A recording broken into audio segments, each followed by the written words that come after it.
Welcome back sa aking YouTube channel. Para sa mga first time lang po na manood, please click mo na yan, Jeremy's TV, Manila. Anyway guys, wala nang bayad o libre lang, tulong mo na lang din sa kapwa mo. Alright, thank you very much po. So topic natin yung po today's reflection. It's about leadership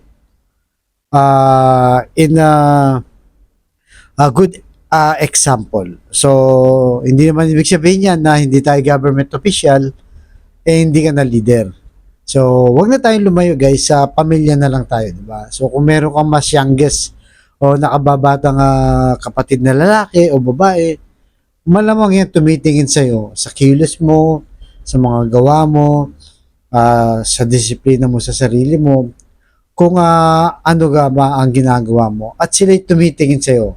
O kaya naman, isa kang teacher, di ba? May mga estudyante ka na nakatingin sa'yo kung paano ka rumespeto, magturo ng mabuting asal sa iyong mga estudyante, or chairman ka ng iyong barangay, sa mga sinasakupan mo, nakatingin sa iyo ang lahat ng tao, ano man ang iyong kinikilos, ano man ang iyong ginagawa. So, ibig sabihin, kahit tayong mga parents, di ba? Tayong mga parents, may mga anak tayo, nakatingin din sa atin kung ano nga ba ang kinikilos natin, ginagalaw, sinasabi, nakikita nila yan, tumatatak sa kanilang isipan. So, ibig sabihin guys, yung leadership, pangkalahatan na siya, at ito rin yung impluensya. Isang malaking modelo o impluensya ang pagiging leadership, kagaya ng mga binanggit natin. So, ito kasing si Nehemias sa Bible, isa rin siyang leader. So ang katungkulan niya, siya yung taga-tikim ng pagkain ng hari. Bago sa uminom, bago sa kumain, lahat siya tumitikim kasi baka nga may lason, mamamatay yung hari ng Persia nung panahon na yon. So medyo mabigat yung kanyang position guys, high level to, high value na position, trust level to. Siyempre pag kailangan mo pagkatiwalaan siya, di ba? Mamaya siya mismo ang lalason sa hari. So, kumbaga, maganda yung posisyon niya, ibig sabihin guys, malaki rin ang sahod niya nung panahon na yon. Pero sa kabila ng nararanasan niyang karangyaan na ganyan, magandang posisyon, habang ang kanyang mga kababayan, di ba? Ang kanyang mga kababayan ay kalunos-lunos, mahirap ang kalagayan, hindi siya nakalimot. So dahil nung panahon na yun guys, merong nakapalibot dun sa Persia na pader. Kumbaga sa China parang Great Wall of China. Pero yung butas-butas. Halos 2 kilometro nakapaligid sa kanilang bansa. Pero ang problema nung butas-butas na siya dahil sa labanan. So pag butas-butas na yan, ibig sabihin anytime pwede silang lusubin ng mga kalaban nila at mapatay silang lahat. So dahil doon nagpaalam itong si Nehemias na kailangan niyang tulungan yung kanyang mga mahihirap na kababayan kasi sa ito yung mga lower level, kumbaga sa class D and E na yan sa kanilang lipunan. So ngayon, pinayagan siya ng hari at ginawa. So hindi biro yan guys, di ba? Sa dami ng tao kanyang hinahawakan, sa laki ng problema kanyang gagawin, talaga namang nag-focus lang siya. Lahat ng butas, di ba? Ang lapad niya nasa 8 feet.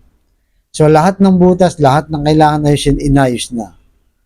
Pero merong nag-invite sa kanya ng mga kababayan din niya na may mga masamang balak sa kanya.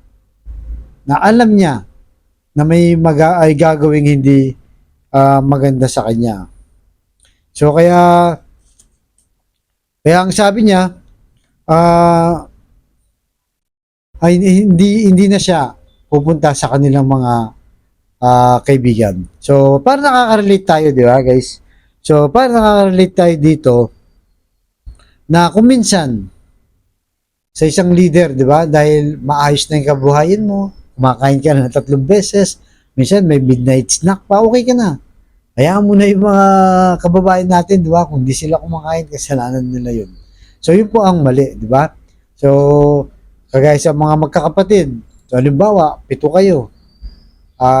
Medyo umangat ka ng konti sa buhay. Tapos, isa lang ang kaya mong tulungan. Sabi mo, mas natulungan mo si Ate Tere, ba? Ate Tere, hayaan mo na, mas natulungan mo yan. Eh, hindi naman natin kayang tulungan lahat, di ba? Lalo na kung 7 yan at maraming pamilya.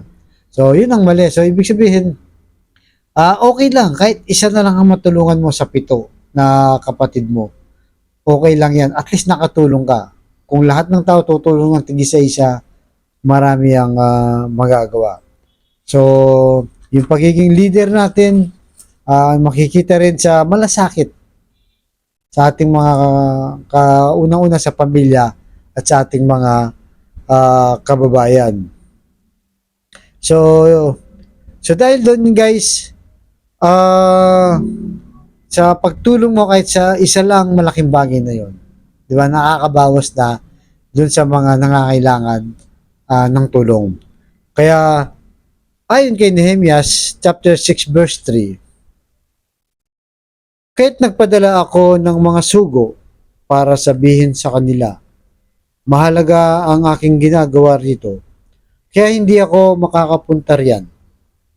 Hindi ko maaaring ipatigil ang trabaho rito para makipagkita lamang sa inyo. Yun guys, napakaganda, di ba? Itong si Nehemias na isang leader, dahil nakapokus siya sa kanyang trabaho na ayusin yung mga butas ng pader sa kanilang mga mahihirap na kababayan, yung nag-invite sa kanya na papunta doon, tapos naisip niya na baka gawan lang siya ng masama, hindi siya sumama. Hindi siya pa sumama, bagkus nag-focus siya sa kanyang ginagawa. So, within 52 days, natapos siya. Nakatulong siya sa kanyang mga kababayan. So, ito yung maganda, di ba? Kasi mga ibang leader, gusto nila, ang daming gagawin, di ba? Maraming gustong achievement. Pero dahil wala sa focus, walang nagagawa. Kahit sa sarili pamilya natin, di ba? Minsan, trabaho ka ng trabaho, pero yung naiwan mo sa bahay, napakagulo. Hindi nalilinis, hindi naayos. Or baliktad naman, maayos yung bahay, hindi ka naman nakapagtrabaho, gutom mangabot naman ng pamilya mo. Kaya mag-focus po nato. Mag-focus po tayo at dapat alam mo kung ano yung mas mahalaga. Yung sa pamilya, sa trabaho, at yung binigay na tungkulin sa iyo ng Diyos. Kagaya ni Nehemias, yung inuutos lang sa kanya ng Diyos na gawin niya yung nararapat para sa kanyang mga kababayan. Yun ay kanyang sinunod. Kaya yun po ang hingin nating panalangin para sa ating lahat. Sa kapatid natin ngayon nanonood sa aking vlog na may matinding karamdaman, problema sa pamilya, problema sa financial, sabayin mo ko sa napakasimpleng dasal. Kung ikay maniwala, kung ikay magtiwala, at lalong-lalo na kung ikay manampalataya sa ating Panginoong Yesus, tsak yun ay kanyang ibibigay. So tayo po yung manalangin. Lord, i-bless po ang kapatid namin nanonood sa aking vlog na may matinding karamdaman, stage 4 cancer na, bedridden na po, may taning na sa buhay. At kung ano-ano pa mang uring karamdaman na bumabalot sa kanyang katawan, ipuhin niyo po, Lord, ng iyong mapagpagaling na kamay. Haplusin niyo po, yakapin niyo po, tanggalin niyo po ang karamdaman para sa kanyang pamilya. Ganun din po sa mga relasyong nawasak, nasira na dahil sa hindi siya pagkakaunawa, pagbigis-bigisin niyo po muli, ibalik ang kanilang magandang relasyon. At sa financial, Lord, na kailangan namin lahat, lalong-lalo na po ang mga kapatid namin walang-wala, ultimo pambili ng bigas, ng ulam, pambaon sa mga bata, pambili ng gamot, at kung ano-ano pang mga pangangailangan sa pamilya. I-bless niyo po ang aming hanap buhay. Ang lahat ng ito inihiling namin sa matamis na pangalan natin, Panginoong Yesus. Amen and amen. To God all be the glory. Sa ngalan ng Ama, ng Anak, ng Jesus Espiritu Santo. Thank you very much po.